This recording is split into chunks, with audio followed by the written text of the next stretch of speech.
peace comes to earth, when everyone remembers everybody's worth. I want to live here when peace comes to stay, when the world discovers there is no better way. Sing with us. We're here to make happy, we're here to make peace. There is no other reason that I can see. We're here to make happy, we're here to make peace. There is no other reason that I can believe. Can you? I can figure out another reason why we're here. Well, you may call me a dreamer, but I'd rather be the dream and learn to live a life of love and make a peaceful scene. Some might not be ready or willing to agree, but the world just needs enough to tip the balance, don't you see? Let's sing it! We're here to make happy, we're here to make peace. There is no other reason that I can see. We're here to make happy, we're here to make peace. There is no other reason that I can believe. I want you to sing that verse one more time and sing it like you mean it. We're here to make happy, we're here to make peace. There is no other reason that I can see. We're here to make happy, we're here to make peace. There is no other reason that I can see.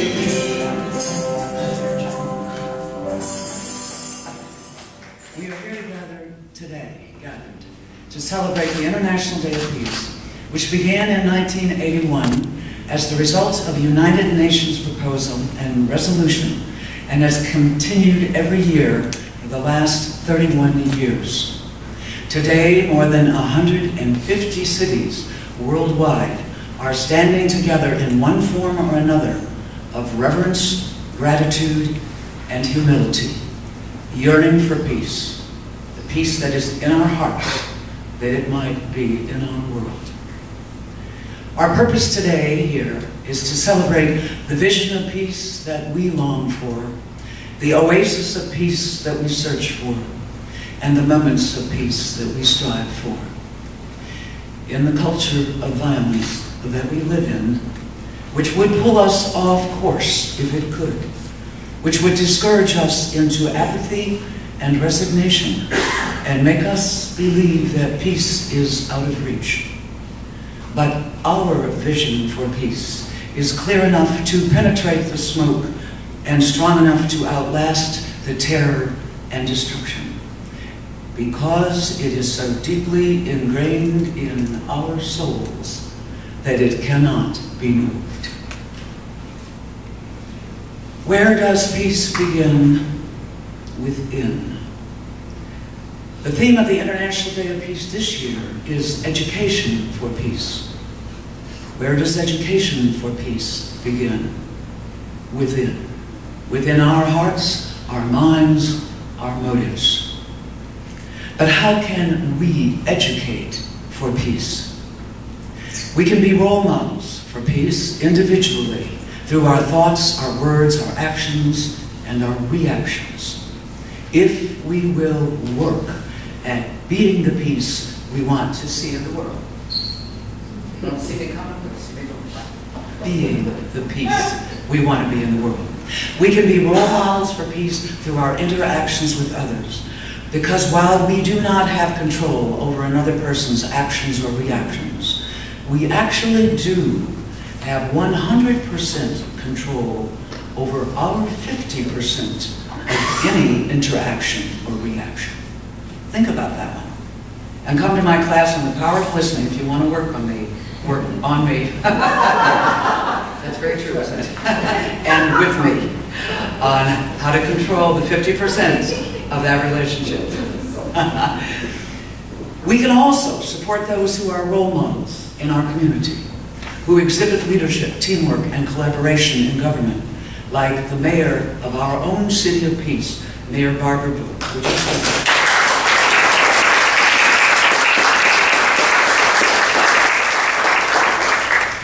And we can support those religious leaders who seek peace with spiritual vision and courage, like our own Rabbi Philip.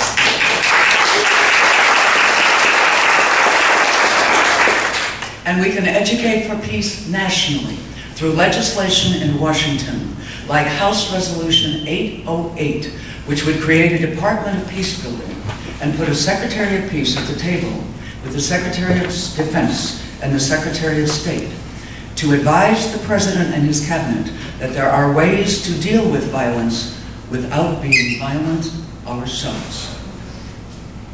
And speaking of role models for peace, I'd like to honor some of the organizations in this community who educate for peace.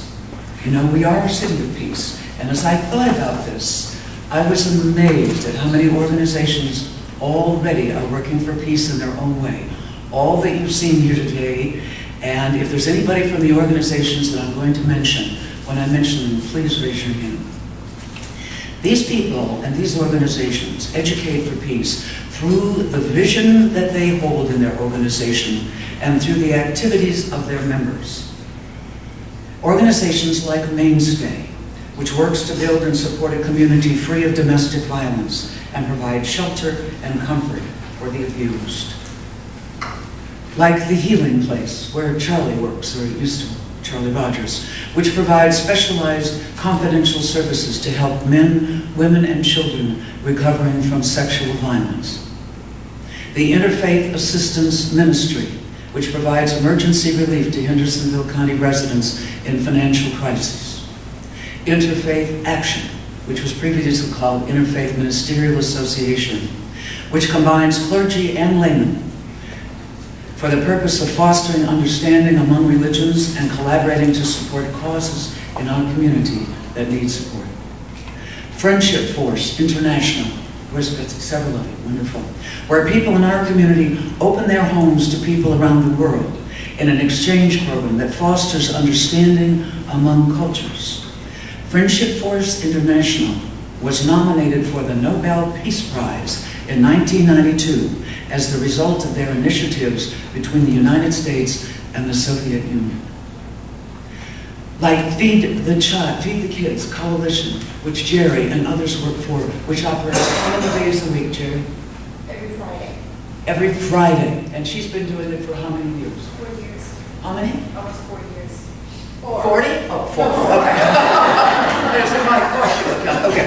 4 years of working in that. And when I call her, she's usually out feeding the kids. Thank you all who are doing that.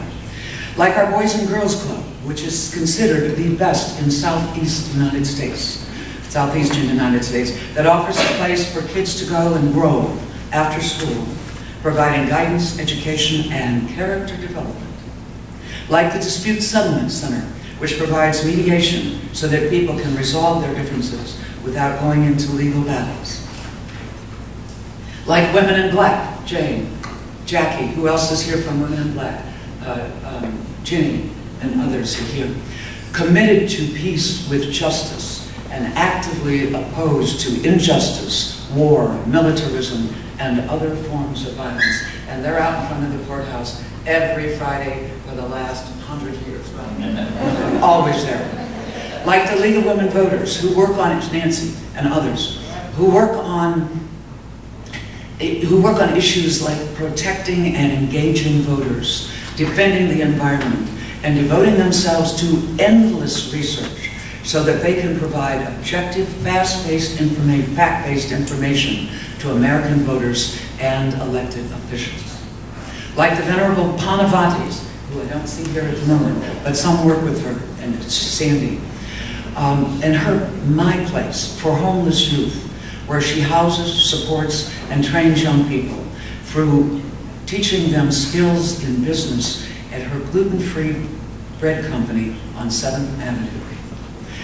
Like Melody from Two Guys Pizza, who I actually haven't seen here this morning, was supposed to deliver pizza, so we may have to go over there. Is she here? Yes. Where? There you are, there you are. Okay, You came right here, I said, hey, Jill, you were...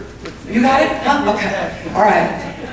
Melody is an intense peace activist who supports Peace Day with hugs and peace pizza, and would probably give you a hug every day of the year if you come over, because that's just who she is. That's right. Like Patty Adamic at Mike's on Main, who provides opportunity for teenagers that nobody else wants to trust. She trusts them, she hires them, she supervises them, she trains them, and she develops them in business skills and customer service. And finally, and if I missed anybody, I want you to speak up in just a moment. Finally, United Religions Initiative with Sandy Weston as now the coordinator, and other people who belong there. The United Religions Initiative has more than, is it more than 400, Sandy? Huh? How many? 7. More than 700 now. Cooperation circles around the world, and they build peace through their principles and their practices. And Sandy's got a list of the principles, the preamble, and all the policies they operate by. Hendersonville has been cited, by the way, as one of the top cooperation circles in the world by the man who started this years ago.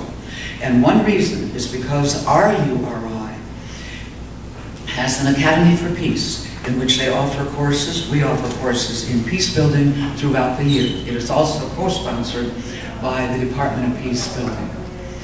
Check out the calendar that Sandy mentioned to you that will show you what we offered this year in 2013, and share with Sandy if there are any courses that you would like to see in 2014, and if you'd like to teach a course that has to do with peace and how we can be peace builders, please tell her and fill out a form, and you may very well be in our Academy for Peace for 2014. Now,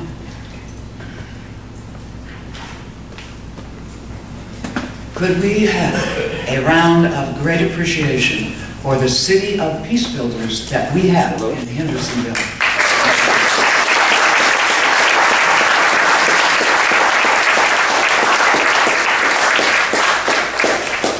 Now, we are going to have a minute of silence, and fascinatingly, it is being observed around the entire globe in their own zones.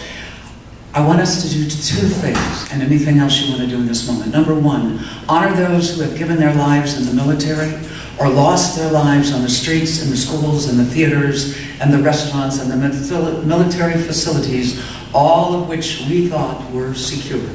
Let us pray in our own way for the loved ones left behind with grief and heartbreak.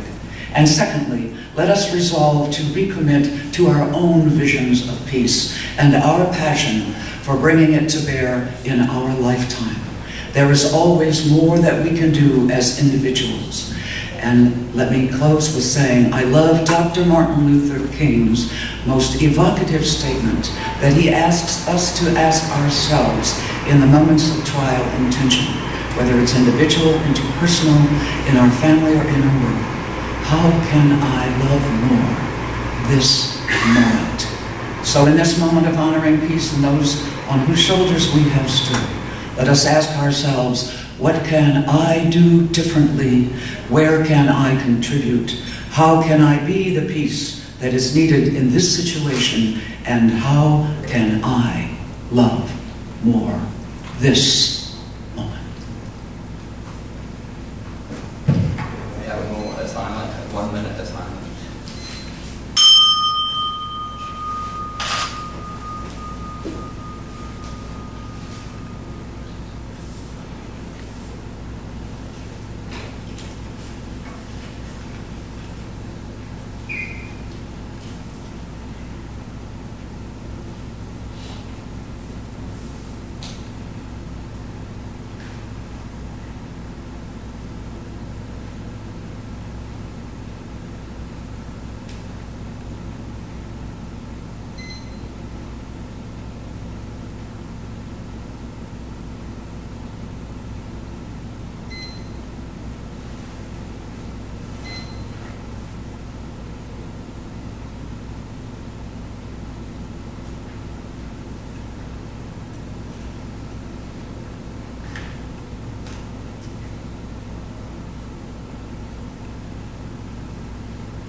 Thank you all.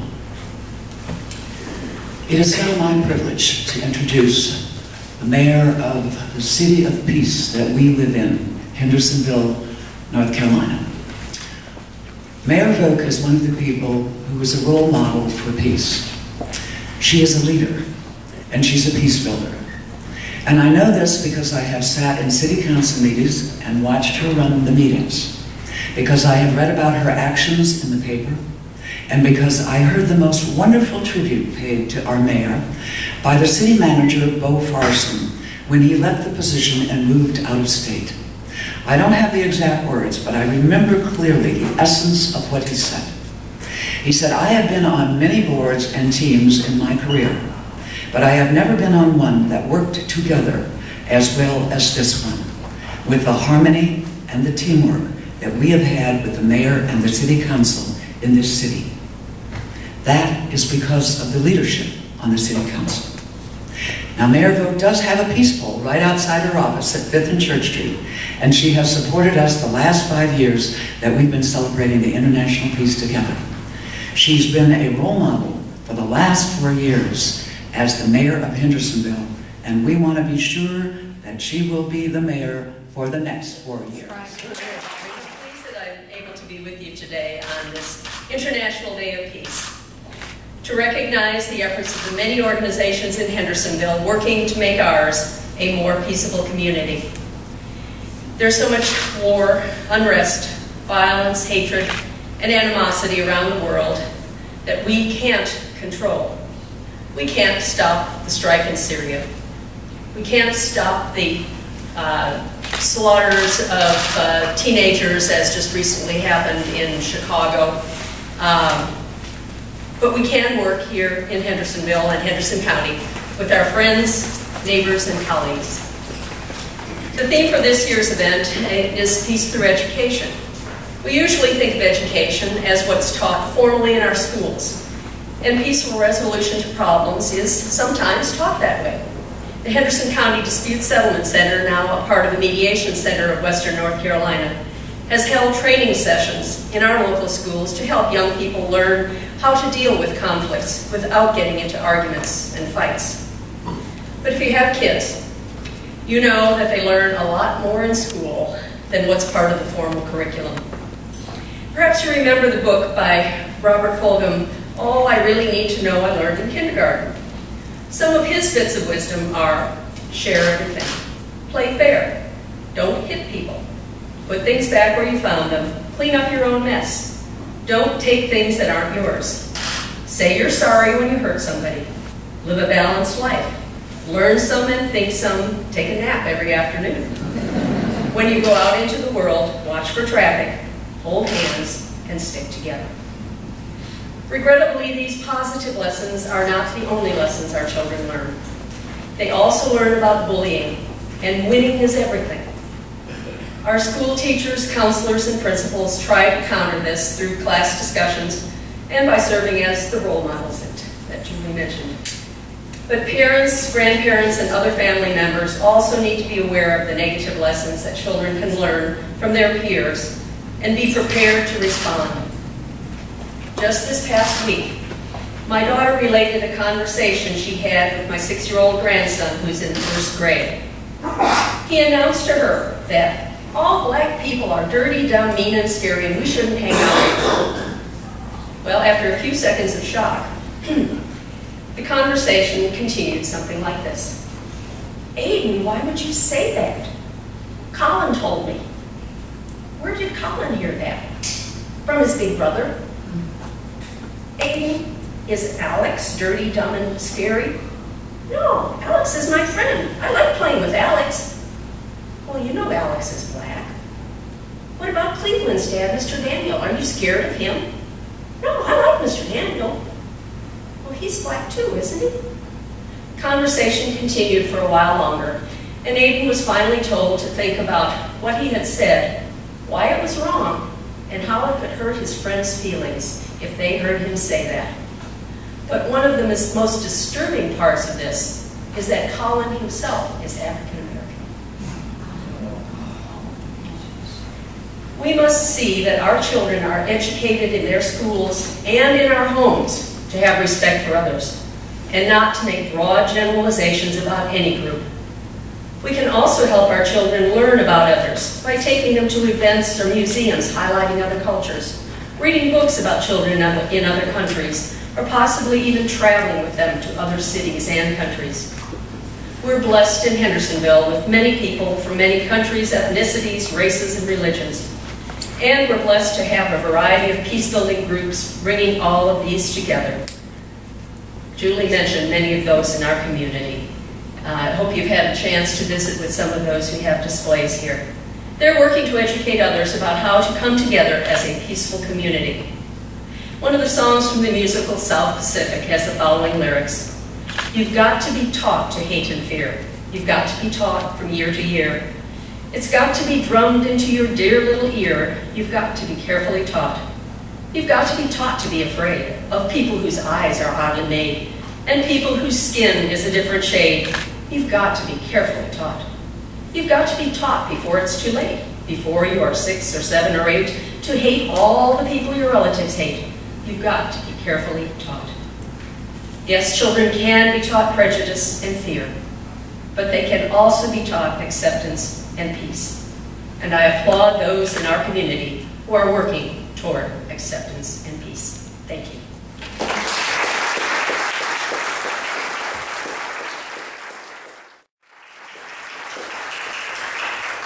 Thank you. Another keynote speaker for today is Reverend. How could I do that? Rabbi Philip. We have in our, see, you're so universal that it doesn't matter what I call you, does it? Well, okay. We have in our town a man who has demonstrated courage since he was a youth.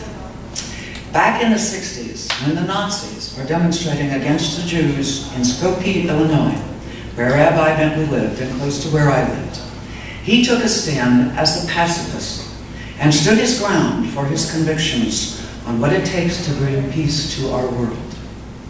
Now, as a 17 or 18-year-old, that couldn't have been easy.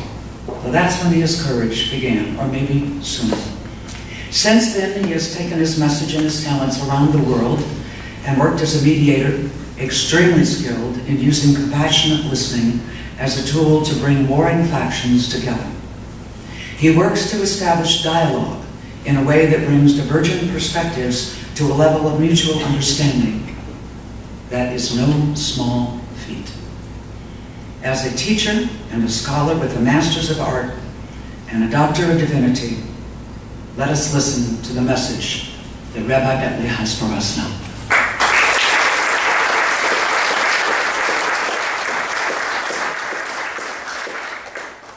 Structure. It is a temporary structure. It does not have a roof. It has, could be grasses or palm, or depends on, or pine. It could be anything, but it's loose and you can see through it. And part of the lesson that we learn from the Sukkah, which supposedly reminds us of our time in the desert, which they probably lived in tents, but out in the elements, unprotected. It requires faith to live in a sukkah. This reminds me of some thoughts in Jewish tradition about peace. Because you don't really have peace unless you feel secure. What's the vision in the Bible and the prophets? That each shall go visiting the other under their vine and fig tree with none to make them afraid. That's really what peace is. It's the perfect society. The word shalom in Hebrew really means completeness or perfection. Jewish people has always had reason not to feel secure. In biblical times, we were a tiny kingdom in between great empires who fought their battles on our land, where Israel now is.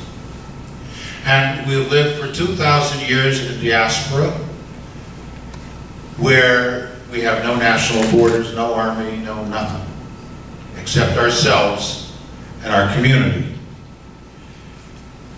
This is so extraordinary, and there is no other people with a history like this, that the Dalai Lama studies Judaism and Jewish history because he believes his people, the Tibetans, are going to have to live in exile for a very, very long time, and he wants to know how we did it. And we did it. We came back to Israel. Israel still feels insecure. They might be a very strong military power, but they're always nervous. How do we do it? How do you keep alive a civilization and a tradition despite suffering the worst that humanity can throw at you? And a lot of it has to do with a very different attitude toward the idea of peace.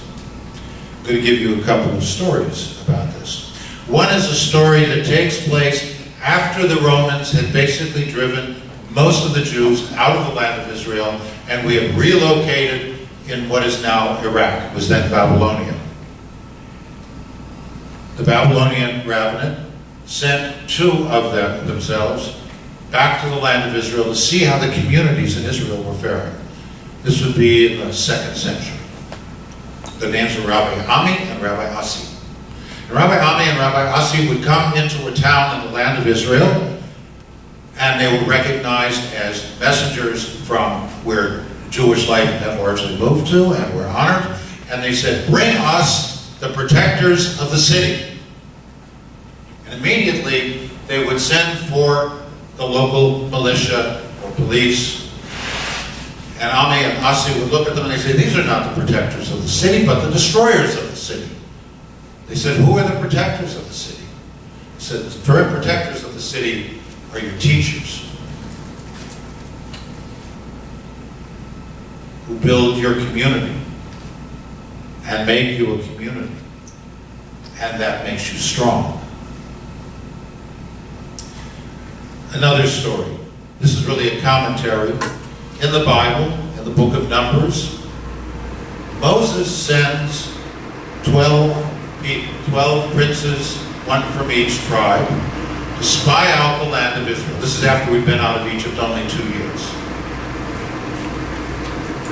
And they come back, and they are afraid. 10 of them are afraid, 2 of them are not. But they have not listened to Moses' advice, according to certain commentaries. Moses told the 12 spies, and by the way, who but Jews would send a committee to be spies? He said, if you go there and you see that the cities are open and that people walk around freely, they are strong, and we are not yet ready to invade and occupy, as God has commanded. He said, but if you see that the cities are fortified and you see soldiers everywhere, then they are afraid and therefore vulnerable. And they went and they saw fortified cities, and they saw soldiers, and 10 of them came back and they said, we can't do it. They're so big that we felt like grasshoppers. That's the term there in the book of Numbers. We felt like grasshoppers. And for that reason, we weren't lost. God said you have to stay in the wilderness for 40 years until the generation that grew up under slavery has passed and a new generation has grown up, and that new generation can go in. And again, it was a matter of judging the Canaanites based on how much they depended on arms and defense. A third story, more personal. Rabbi Meir, 2nd century, land of Israel. At one time, some disorderly people moved in as Rabbi Meir's neighbors, and caused him much trouble to such a degree that Rabbi Meir was ready to pray that God should make them die. But his wife, Beruria, one of the few women named in the Talmud, who was very wise, said to him, "One should despise the sins of the wicked people, but not the people themselves. As King David said, it would be more correct to pray that they should improve their ways." Rabbi Meir took her advice. God accepted his prayer, and Rabbi Meir's neighbors turned out to be kind-hearted. Now, probably all of us have run into situations in our personal lives where we have gotten into disputes, arguments, and worse. We think the worst of other people. We've all experienced that in one way or another. And the way out of that situation is peacemaking. So it's not just nations, it's individuals. One more story. This one from the 12th century. Granada, Spain. Shmuel HaNagid, Samuel the Prince, was the chief advisor to the Caliph in Granada. And one day, a Muslim, the Caliph of course was Muslim, but there was a Muslim movement in Morocco just to the south of Granada that was what we would call today Islamists. And this guy shows up at the court, he's got all those strong beliefs against non-Muslims, and he looks at the scene in the courtroom and he publicly berates the Caliph for having a Jew as his chief advisor. The Caliph is outraged. And he tells Shmuel, "I'm throwing this guy in prison. You deal with your enemy." The next day, the Caliph goes down to the dungeons. And he is expecting to see some end to this insolent person from Morocco. But instead, he hears the sound of friendly conversation and laughter. And he gets to the cell where the prisoner is, and he sees that Shmuel HaNagid is sitting there, and they're talking in a friendly way. And the Caliph says, "What is going on here? I told you to deal with your enemy." And Samuel said, I've made him into a friend. There's a saying in the Talmud, who is a hero? One who turns an enemy into a friend. So, very nice, we have all these stories from past years. What about the real world? What about today? What about Israel? I want to read to you part of a report of something I remember very well when it happened in 2002. In September 2002, during the intermediate days of the festival of Sukkot, now, an important event took place in Kfar Viradim, Israel, a beautiful mountain village in the western Galilee.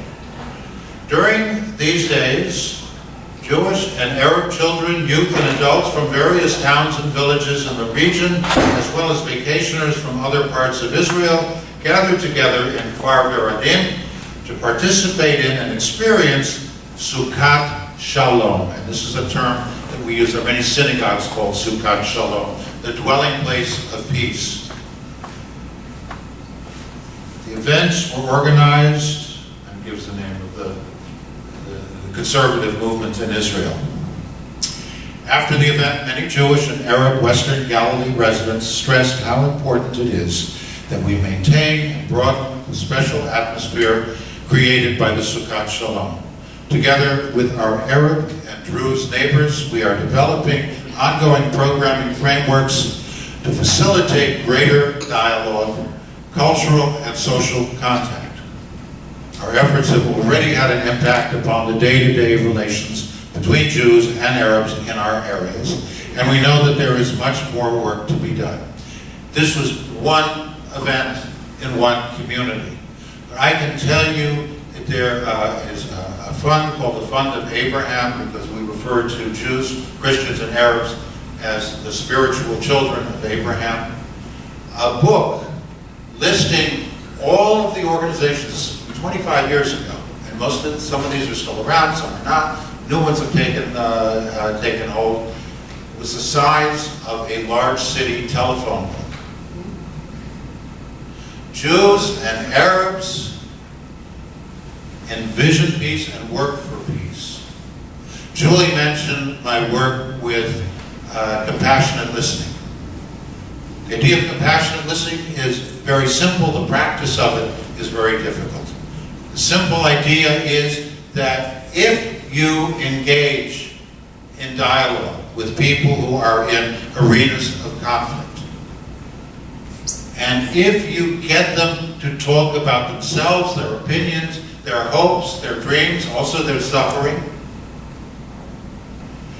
that they will begin to understand that somebody is listening, but also begin to see the humanity of the other side. We don't read about these things in the newspapers because the newspapers, the television, the internet, the news media basically deal with people with guns. If you don't do your work with guns, you're not paid much attention to. And a lot of the work that Julie refers to that I have done doesn't get any press at all.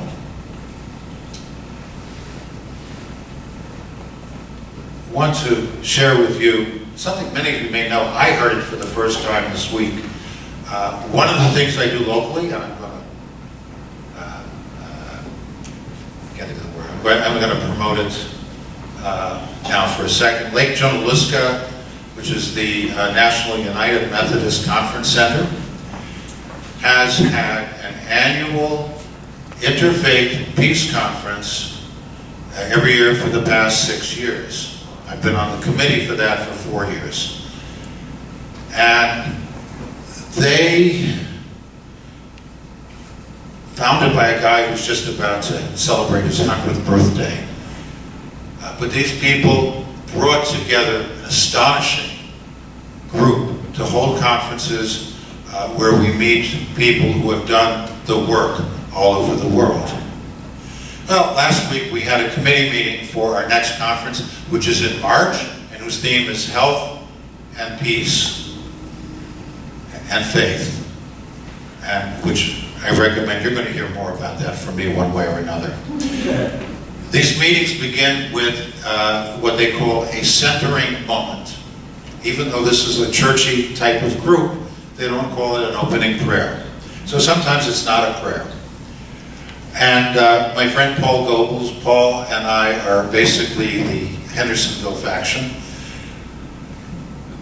was doing the centering moment. And he told a story about Robert Louis Stevenson, the famous author, who grew up in Edinburgh.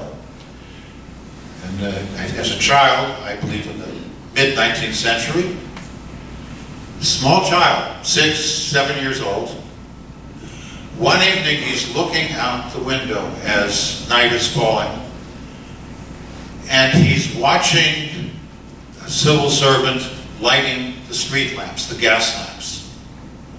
And his father asked him, "What are you doing?" And he said, "I'm watching that man poke holes in the darkness." And I looked at that's a real story. And I think it's a wonderful image because I think that's what we are all of us, trying to do. We're trying to poke holes in the darkness. I'm going to conclude with 2 more very Jewish things. The first one is Rebbe Nachman's prayer for peace. Rebbe Nachman was an early Hasidic leader. He died in 1810 at the age of 34. Wrote many wonderful things, and he wrote prayers for peace. And I can tell you that Europe was not a peaceful place in his lifetime.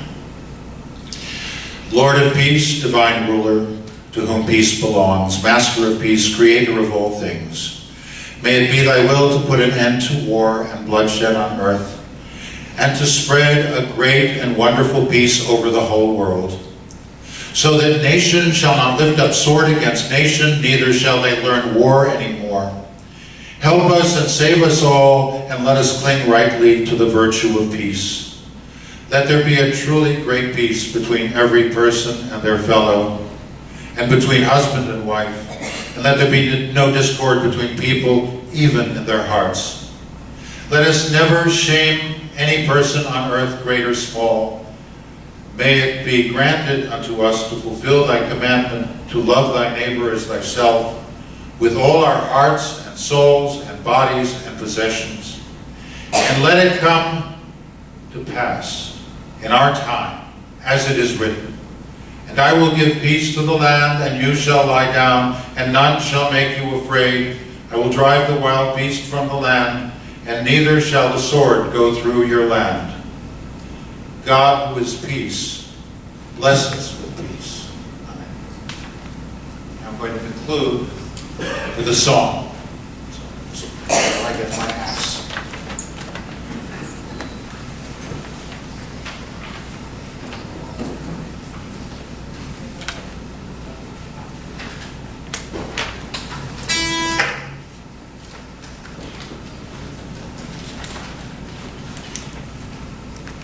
About 25 years ago, Anatoly Sharansky, after years in Gulag and in prisons for his advocacy for the rights of Soviet Jews, was finally released.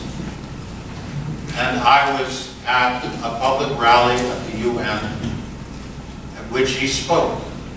And he began with the song that I'm going to sing for you, and if you're brave, with you. I want to say about the Soviet Jewry movement, because almost nobody says this about it. While there were some in this country who practiced violence, in the Soviet Union, the movement was entirely non-violent. It confronted the Soviet Union, and we all know what that was, and what kind of a regime it was. And they succeeded. Without firing a shot, without hitting anybody. Spiritual strength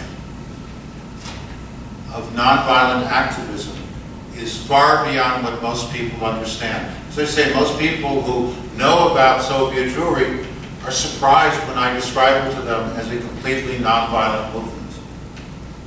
But it was. Their theme song, the way We Shall Overcome is the theme song of our civil rights movement. Their theme song was a quote from this same Rabbi Nachman of Breslov, whose prayer I just read. The words mean, the whole world is a very narrow bridge, and the main thing is not to be at all afraid. You have it on your song sheets.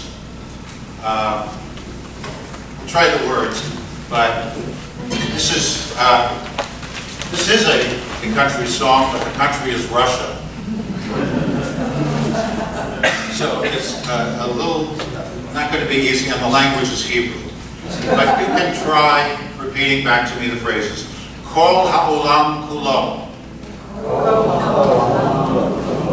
Gesher tsar ma'od. V'ha'ikar. Yeah, those things. V'ha'ikar. Lo lefached. Klal. Good luck. You can't sing with us.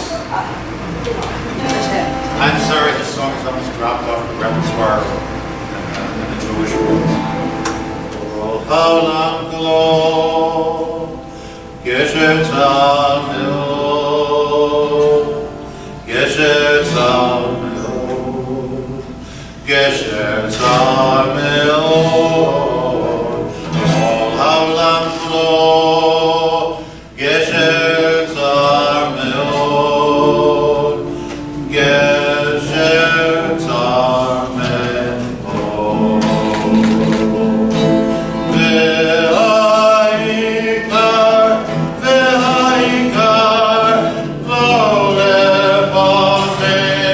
lo lefached klal,